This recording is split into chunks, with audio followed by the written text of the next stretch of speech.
கட்சிக்கு இழுக்கு கெட்ட பெயர் ஏற்படாத வண்ணம் சார்ந்த நண்பர்களை ஒரு வாரம் வச்சு இப்போ என்ன வசதி இருக்கு நான் 5 பேரை கூட்டிட்டு போகணும் டாவா கூட்டிட்டு அது மாதிரி உங்களுக்குள்ள ஒரு ஏற்பாடு பண்ணிக்கணும்னு சொல்ல வரேன்.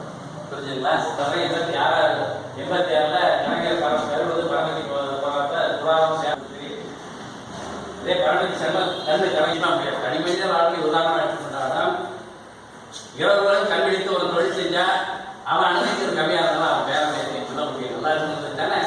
அதே போலதான் இந்த சமுதாயம் நல்லா இருக்குன்னா புதுமைக்கு பாடா இருக்கும். அது என்ன சொல்லியிருக்காரு, எவ்வளவு தாமதப்படுத்திட்டானா அவன் பலகீனம் ஆயிடும், நம்ம பலமடையும். அதனால நம்பிக்கையோட நம்ம இயக்கத்திற்கான பணியை முன்னெடுத்து செல்வது. தலைவர் வைகோ அவர்களின் தாயாருக்கு மரியாதை செலுத்திவிட்டு வருகிற சட்டமன்ற தேர்தலில் மக்கள் நல கூட்டு இயக்கத்தை வெற்றி பெற வைக்க வேண்டும் என்ற நோக்கத்தில் இந்த கலந்துரையாடலை நாங்கள் கூட்டியிருந்தோம்.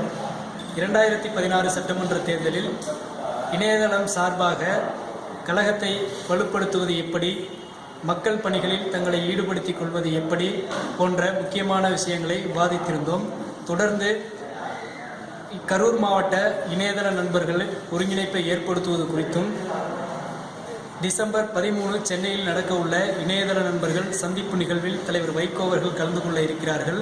அந்த நிகழ்ச்சியில் கரூர் மாவட்டத்திலிருந்து எத்தனை நண்பர்களை கலந்து கொள்ள வைப்பது குறித்தும் விவாதித்திருந்தோம். தொடர்ந்து கழக பணிகளை கரூர் மாவட்ட இணையதளம் முன்னெடுப்பது குறித்து அனைத்து ஆலோசனைகளையும் நாங்கள் இங்கே செய்து முடித்தோம்.